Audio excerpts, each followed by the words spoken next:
All right, I'm going to give you the final 7 people who, according to the Associated Press, this is like the short list for potential VP picks for Donald Trump. So again, may or may not be accurate. Okay, but am I on the list? Sorry to inform you, Justin. Just finding out. You're just finding out now. All right. Yeah, I'm sorry. All right. I'm really sorry. This must be really embarrassing for you to find out on national television. Yeah, that you're not on the short list. But maybe next time. Well, we'll get you some Kleenex in between the break here. But until then, here are the final 7. So North Dakota Governor Doug Burgum. Momentum. Doug Burgum. Florida Senator Marco Rubio. Ohio Senator J.D. Vance. South Carolina Senator Tim Scott. Florida Representative Byron Donalds. New York Representative Elise Stefanik. And former 2016 cabinet member Dr. Ben Carson. What are our thoughts? I have my own, gentlemen, but I'd love to hear yours on who you think would be best suited out of that pick. Wow. And why? So in some ways, this is tough. Because you're underwhelmed? Yeah. So, because, I'm not on the list and I should be there. So it's very hard for me to talk about this right now, but I'm going to try. I think in some ways it doesn't matter.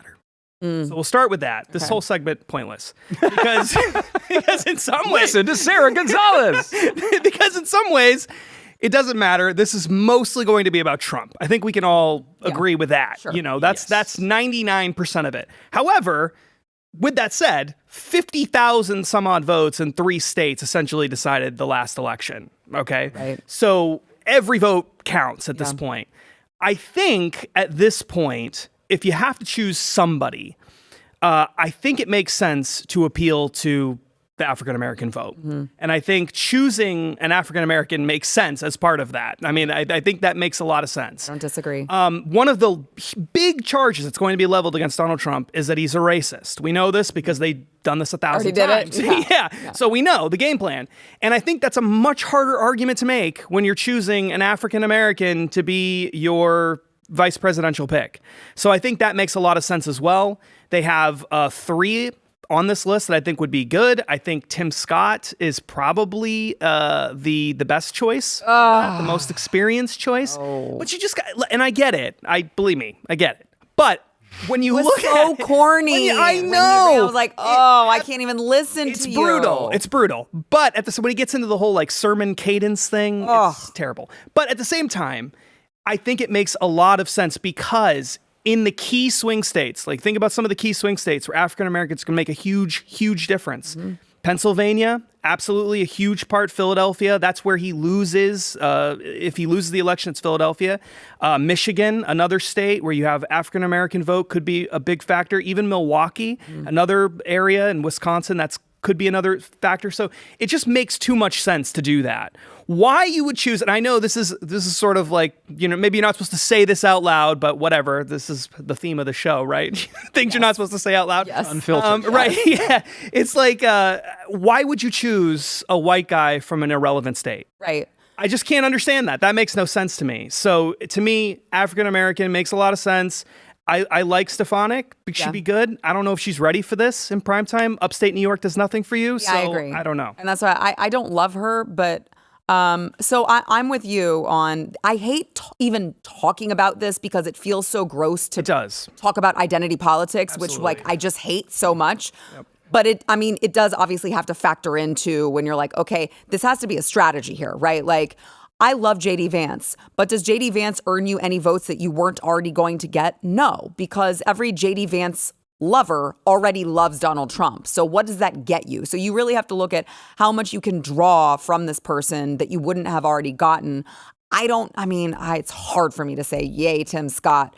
I love Byron Donalds, which that would have been, if I were picking just me personally, I would love Byron Donalds. But to your point, Justin, Tim Scott's PAC, the Great Opportunity Super PAC, has launched an initiative to spend like $14 million on outreach to minority voters.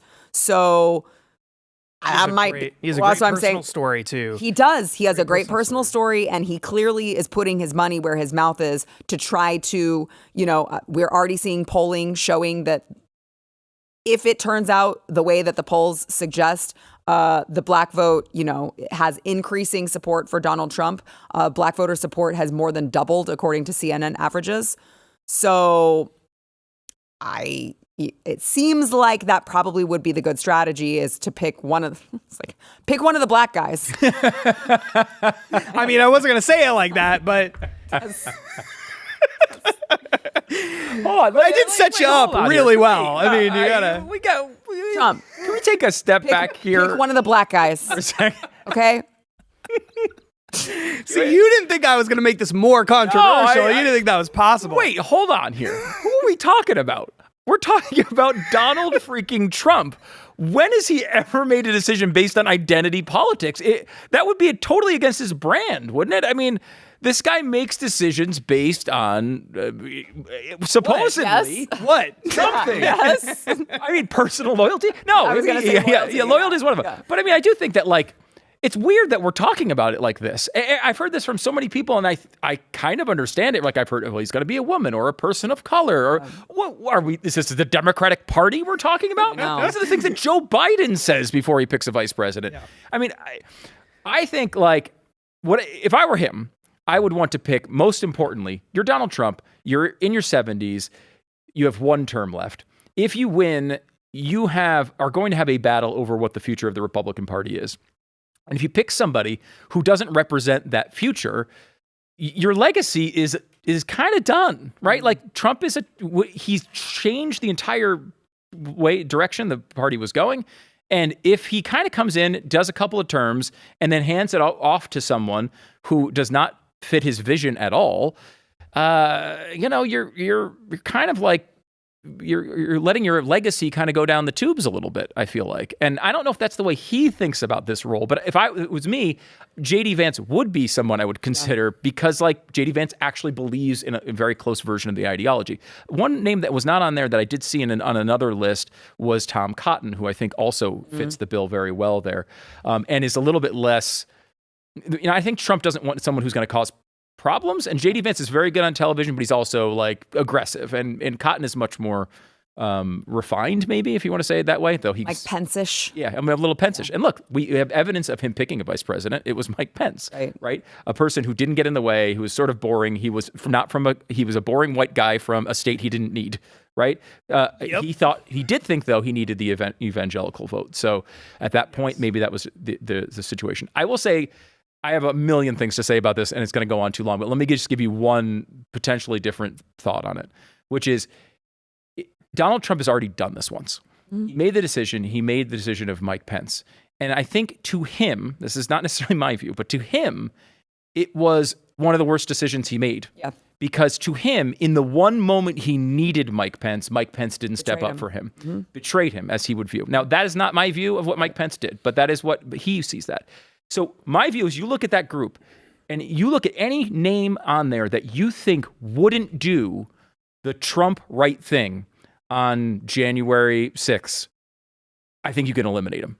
And to me, Marco Rubio's not that guy. Right. Like Marco Rubio in that moment, I think he acts just like Mike Pence. Okay.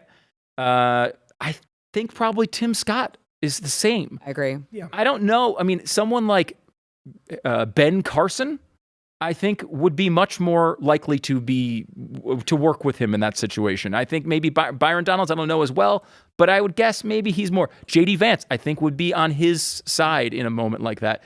There's a million things to consider. Hold on, can we cut to the chase and see what you really think about the obvious frontrunner, which is Doug Burgum? Burgumentum, yes. I mean, Burgumentum's I think Burgumentum turns into Burgumania. Okay. And no, I don't understand the Burgum thing at all. The only thing I get out of Burgum is money. Yeah. Right? I understand why RFK Jr. picked Nicole Shanahan. Right. I completely understand it. He needs money.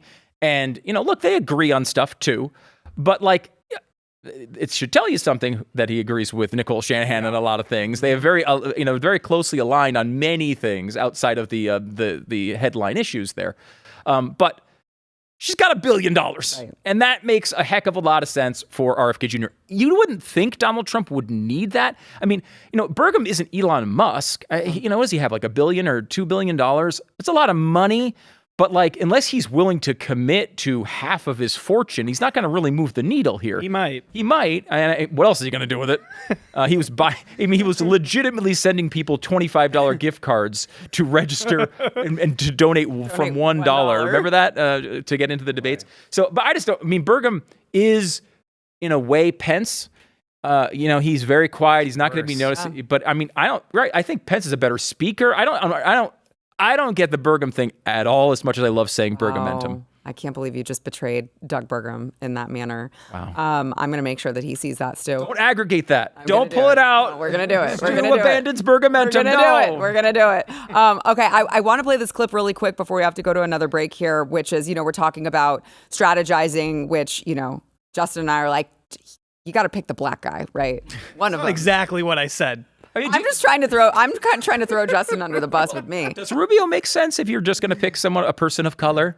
Like, I mean, you could go after Hispanic vote too, right? I think Rubio is an awesome speaker. A lot of good things about Rubio, but it just Florida, that doesn't make sense. Yeah. Even Hispanics, I don't know you need to win in Pennsylvania.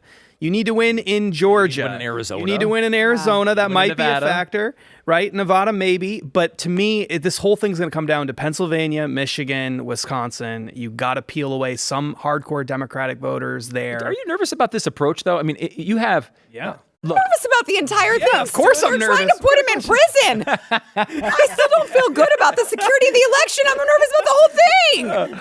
I'm just saying, though, the average Republican gets 8 or 9% of the black vote, right? And yes, Trump has made real inroads here. Like, it is not just a statistical blip.